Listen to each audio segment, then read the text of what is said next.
So, good afternoon, Linda Caruso. How are you today, madam? I'm doing well, Bobby. Thank you. Appreciate you having me.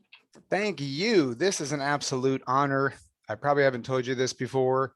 Might as well say it now, but somewhere inside, you must have been my inspiration for real estate because I remember years ago driving out of my neighborhood through yours in Piper's Meadow, always seeing Linda Caruso over everybody. I did notice the KW, hence that's where I started. But this is just such an honor to be able to talk with you, work with you, interview you, and someone who I've always looked up to and admired. So thank you. Thank you so much. Thank you. It's beautiful. I appreciate that. Oh, my pleasure. You earned that one for sure. And everybody listening is going to realize pretty quickly why. So I've got to get started with this. I'm just always curious to why people choose the brokerage they choose. And for you, it was more than just where you started, but where you built your career. So let's start with when you got licensed. So everyone can get a picture of kind of what the environment of the market looked then, which I think adds to a lot of who you are today. So when did you get licensed and why KW? So I have been licensed for 20 years, and KW was actually my first company that I went to, real estate company. I checked out a few others, and what I suddenly realized was they were telling me everything I couldn't do. Several of them told me that no, you can't jump on a team, you can't list, you have to start out as a buyer agent. So, not knowing any different, I just thought that's the way it was. I came to KW shortly thereafter and interviewed and was told that the sky was the limit. And when I was asked what did I want to make for a living, I had no idea. It was all new to me. So I think I said $100,000, which I was dreaming so high. And the team leader at the time said to me, "Is that it?" So that excited me. And when she went on to explain the culture of the business and what KW was about, now take in mind we were very young at that point. Even in the office, we only had about 15 to 20 agents. Wow. So to come into something new like this was a bit scary. It was not a company that was recognized widely. They still don't advertise. So it was always KW Who. So it was exciting for me to come into something that was somewhat of the ground level. And that's how I came here. And it truly was the idea of God family business that intrigued me. And I've never heard anyone corporate wise promote that they were a Christian organization. So that definitely intrigued me. Amen. So you knew the values were there, right? And you knew you had confidence in yourself to build the business that you wanted, and it wasn't so much, about the logo or the name on the building. It was about what you were willing to do and what KW and you combined could offer to your clients. It sounds like so that's incredible, and that's just you getting started. That's kind of why you joined. But kind of looking forward now 20 years and then looking back, what was it that you got and continue to get from KW that's so instrumental in your success and your growth? So I have to tell you, I grew a lot along those years, and so every ceiling that I was hitting, I grew substantially as an individual, as a person, as a family member, and as a KW agent. So when I first started, we really didn't have training because there were only so many of us. And I remember the big training was heading to Fort Lauderdale, which we did with Gary and Nikki and Mark Olish and a few others. And that was the first introduction to training for us. I actually went to sales school in Tampa because I realized at Nice. some point I was a salesperson. I didn't know that coming in. I just liked homes. And once KW started getting everything up and running, it was amazing. It was endless. It was exciting to be a part of the growth of the training modules of bringing agents in to teach us. So anyone come into this company, yes, they're coming, I believe, for the most part, for the training, which does not end. And that intrigued me as well. The training, regardless if you're a 6-month agent or you're a 20-year agent, the training does not end. It's a different level of training. And what I love with the growth of KW is as we got bigger, so did the promise from Gary Keller that he was going to bring us up as a corporation. And we got MAPS coaching at one point. We had individual coaching within KW. And the training does not end. It's where are you as an individual in need of training. So the training brought me in, the culture kept me here. I believe in 150% in the Ubaldinis. They've changed my life as they have changed so many others in here. But the culture is very unique. I mean, I I love this company and I have no plans of going anywhere else. And it's because they made me who I am today. They I gave me love it. opportunities. And look at the trickle down. Gary Keller still works every day, giving Mhm, his heart and soul to us, and he doesn't have to. He doesn't need the money. And look at Nikki and Gary Ubaldini. mhm. They're at that same point too, but they give their heart and souls every day to the company because they know what we're fighting for, because they did also. And I couldn't help but sense that your excitement when you first started wasn't that they were dropping listings out of the sky.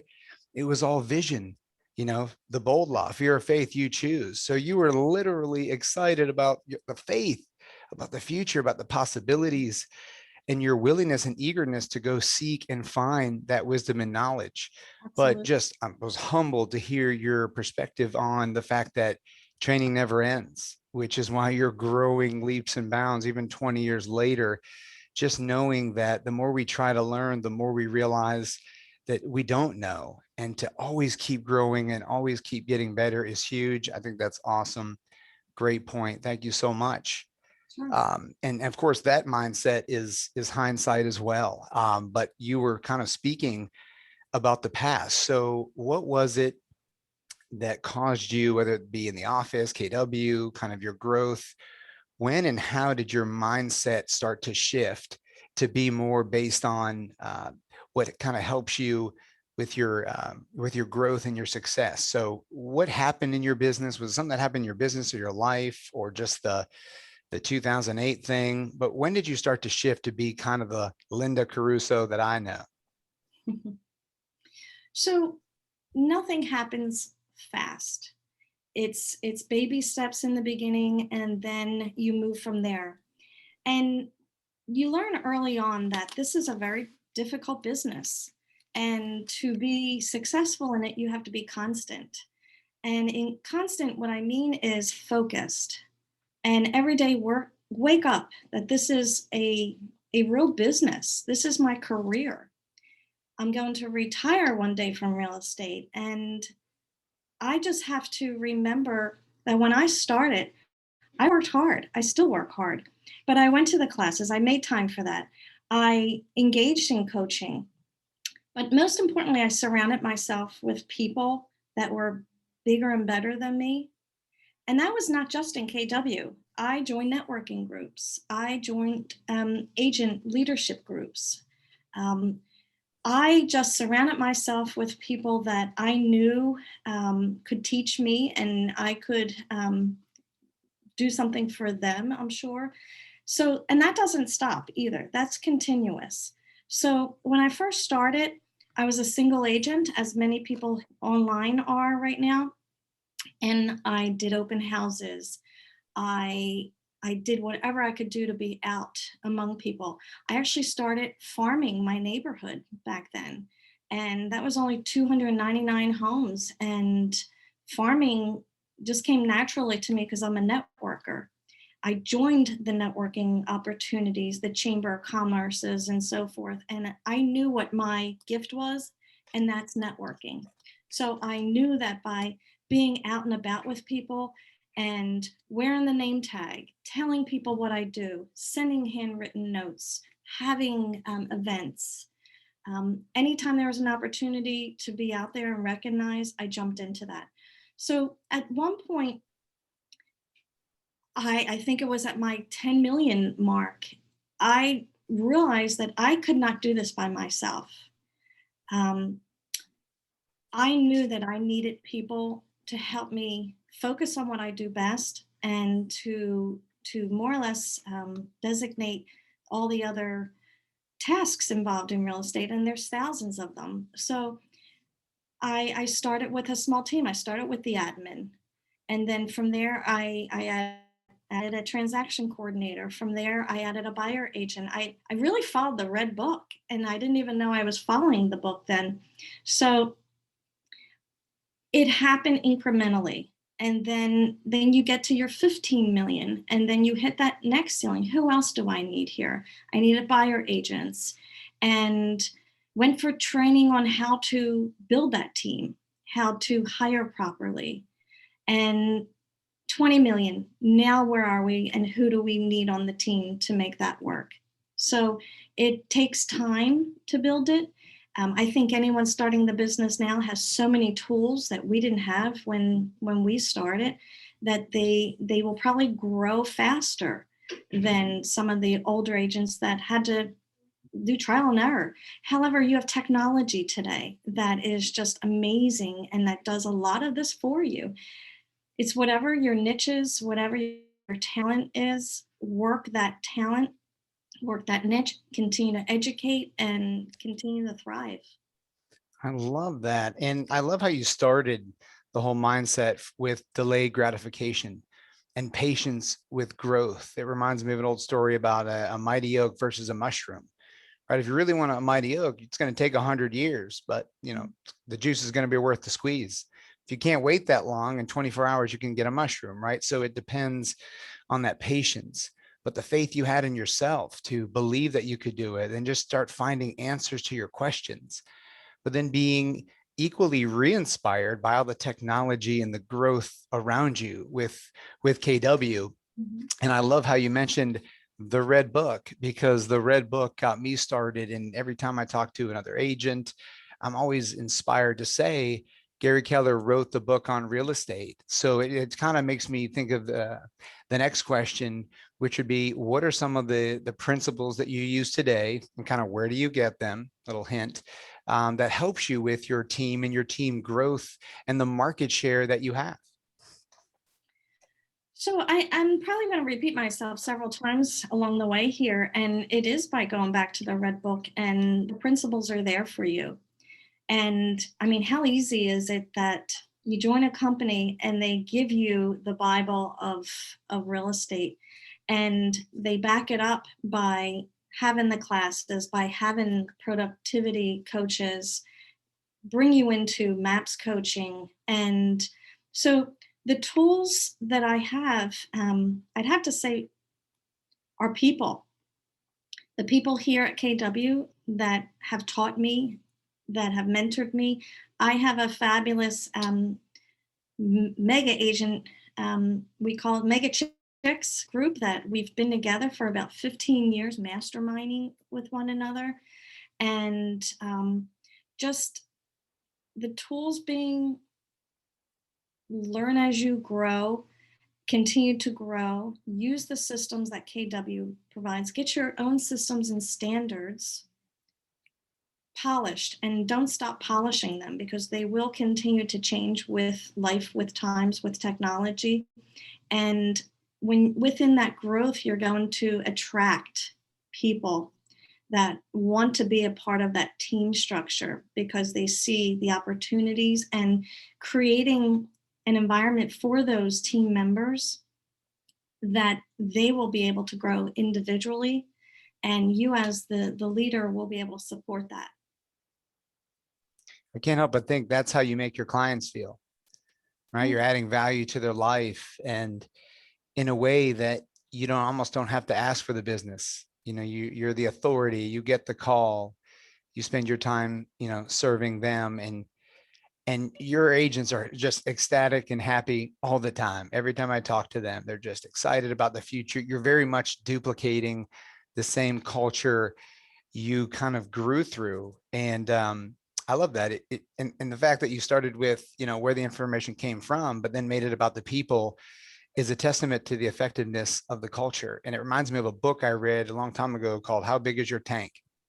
And it talks about, how fish or turtles or lizards or certain creatures will cease growing to a certain size based on how big the tank is that they're in. And if you put them in something bigger, they'll double, even if they stayed that way for 20 years. So I don't know the numbers, if it's 80%, 50%, 90%, but a large percentage of how we can grow and who we are is based on our environment. But we don't know what we don't know in any particular environment. So even interviews like this are very powerful to guide other people and to see things that they may just be blinded to, because absolutely your potential is greater in a greater environment. And look who you were modeling after, right? You weren't in an area where you're like, well, I'm better than the person that makes, one or two calls a day and does a few million a year, so I can just take it easy. No, you're comparing yourself to Gary Keller. I mean, it doesn't get harder than that.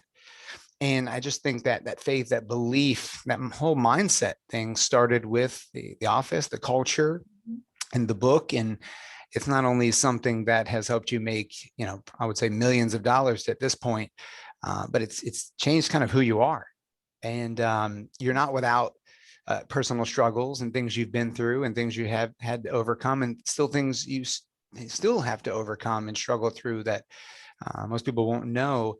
That you don't. It doesn't have to be perfect. You don't have to be perfect to do what you do. You just have to have that desire, that heart, and it's awesome that you were born and bred KW. I always say we bleed red, but then everybody bleeds red. But that's just my joke of the day. I'll finish it with that one. So here's another one though. And it sounds like KW continues to add value through its technology, through its, the growth of teams, our people conversations, helping other people grow, each one teach one.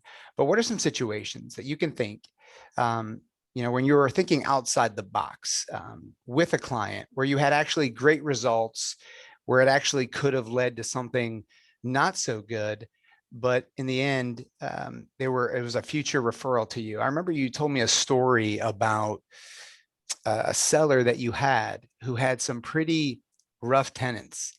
And rather than see that as a negative and run away, you did something totally different that blew my mind. So I'd love for everybody to hear it. Thank you. So in your example there, recently, I have a client that I've put about 10 tenants into his property, and I don't typically do rentals. However, for my clients, I will certainly help them.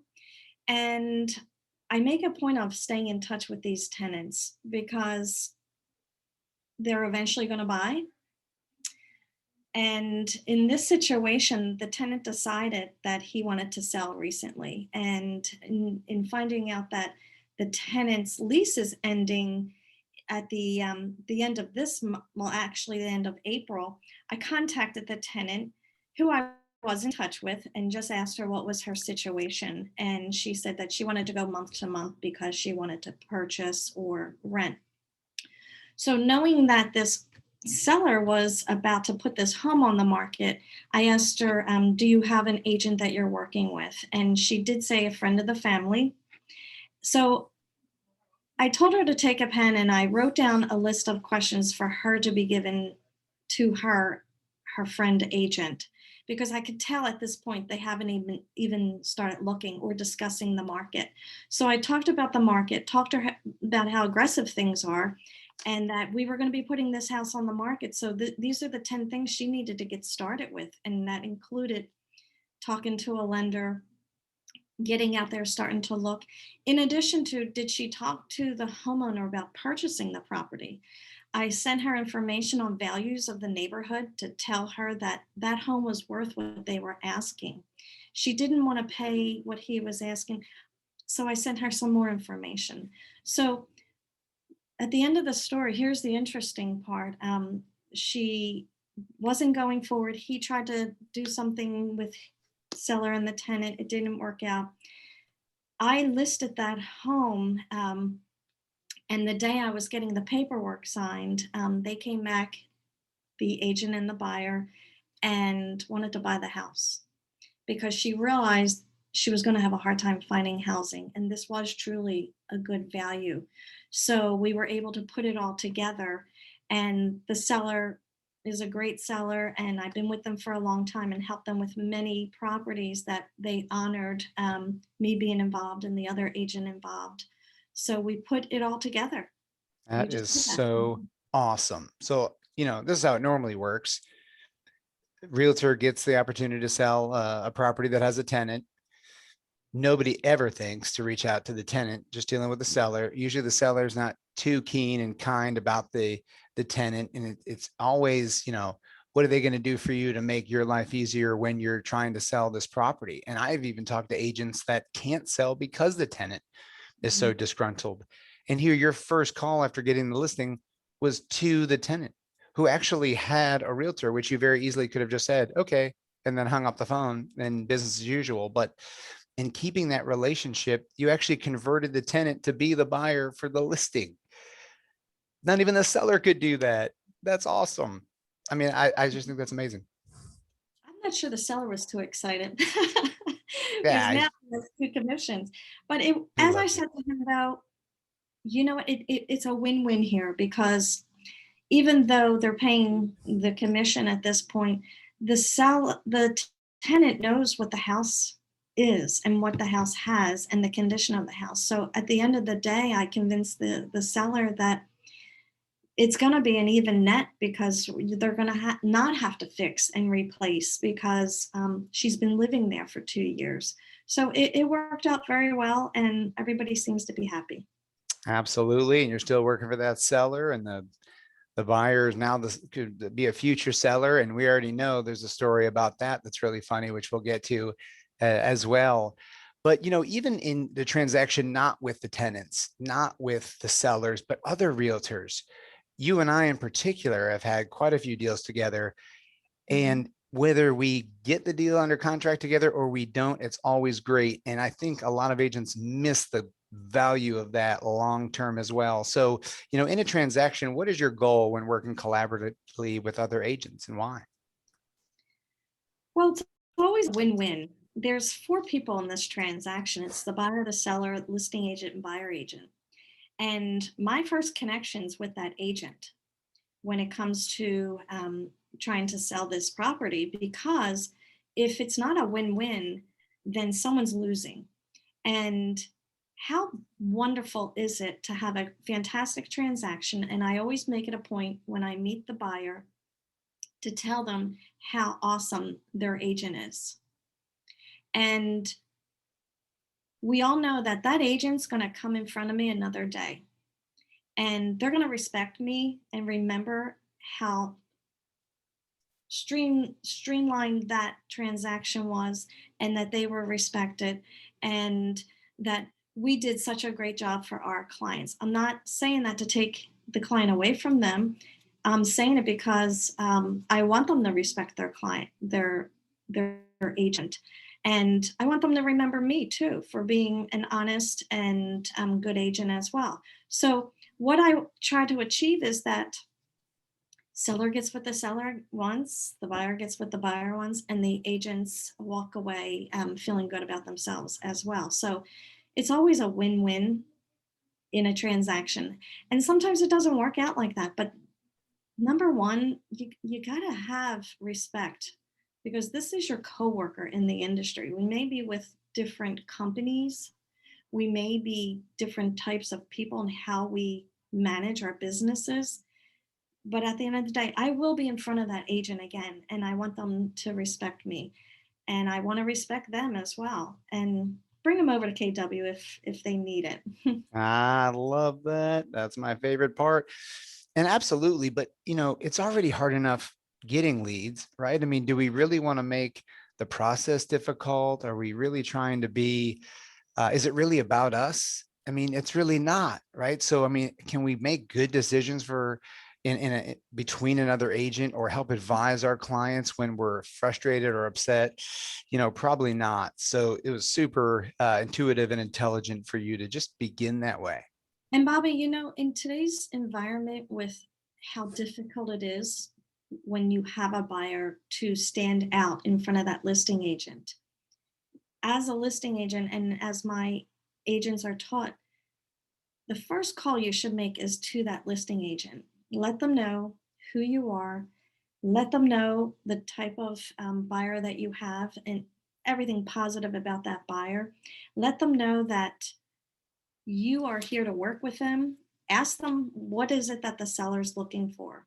So try to get the information from the other agent so that you can meet the seller's needs. And what does the seller want? What's their timeline? What is exactly they're looking for? And you're able now to go back to your buyer and represent them as best as you can and help them win that bid. But just that first conversation to the agent. And how about this? When you do send the offer, isn't it a great idea to call the listing agent just sent you an offer? Especially now, especially now. Everything you just said is huge. It's like, oh, I've submitted 18 offers for my buyer and I'm not getting it, but I have all these escalation clauses. But if some of them might say, and I hope that's not true, but they never even called the listing agent, not talked to them verbally once. And there's definitely a power in an affinity created with a conversation, especially in a competitive market where there's 20 other offers, talking about what you're asking, even what the seller really wants or needs. Tell me the terms Right. and conditions.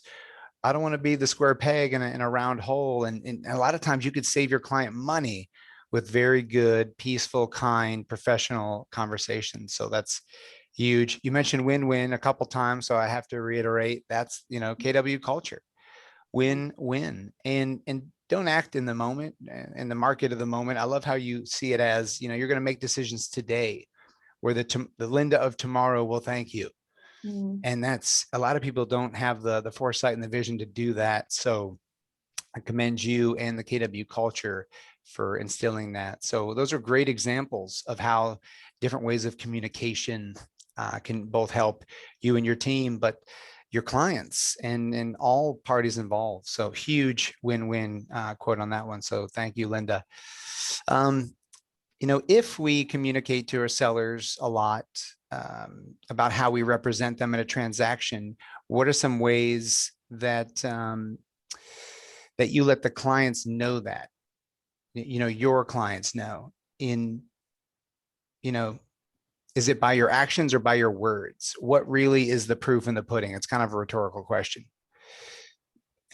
You know, if how we communicate to sellers says a lot about how we represent them in a transaction, what are some of the ways? And you kind of mentioned that, so I'll save you the redundancy.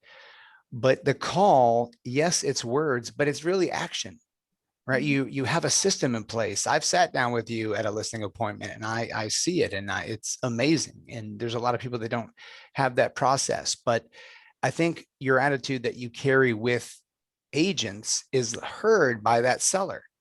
And a lot of times that seller doesn't have the capacity to communicate that way. So even if they don't understand the plan, they Mhm. know they're being represented by somebody with good integrity, good values, and they know you're the expert. So I know there's a story here too.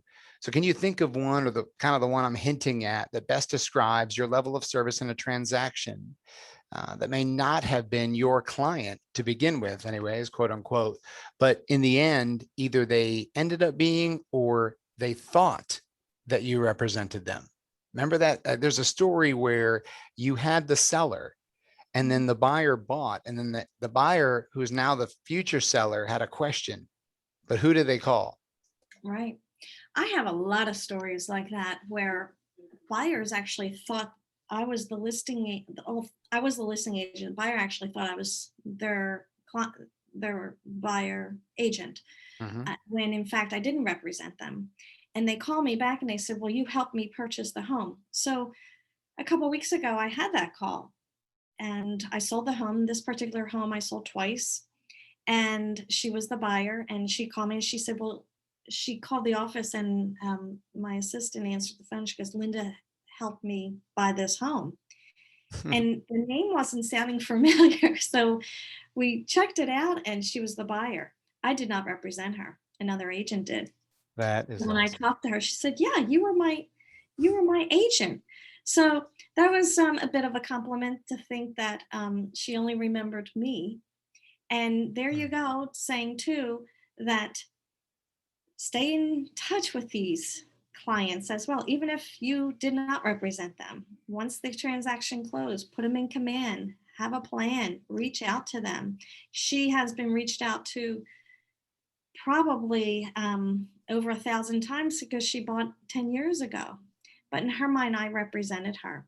I had other situations where I had a call from a buyer with my listing that she called me outside of the transaction and said, I'm not happy with my agent. I really don't want to work with them anymore. I've had that happen quite often. And of course, there's protocol. There's a lot that needs to be done in that situation. You never want to take someone else's client. But usually at that point, the agent is ready to let go as well. Recently closed one last month where the agent was fired. The buyer agent was fired. The buyer came to me directly, only wanted to work with me. So I had to tell them how the representation was and that I worked for the seller, let the seller know what was happening as well. And at the end of the day, it was getting ourselves to the closing table with everybody pleased with the outcome. And it's not always the best scenario because sometimes the the buyers they're confused and they're frustrated, but we got them to the closing table and everybody was pleased. And of course, the buyer agent was compensated. That's only fair. The message here is sometimes you just have to jump in and do what's right for the transaction. As long as Absolutely. you're clear, as long as you communicate that with all parties, it's okay. And if someone's in that position, go to someone else within KW and ask them what's the right way to handle this because it can be messy.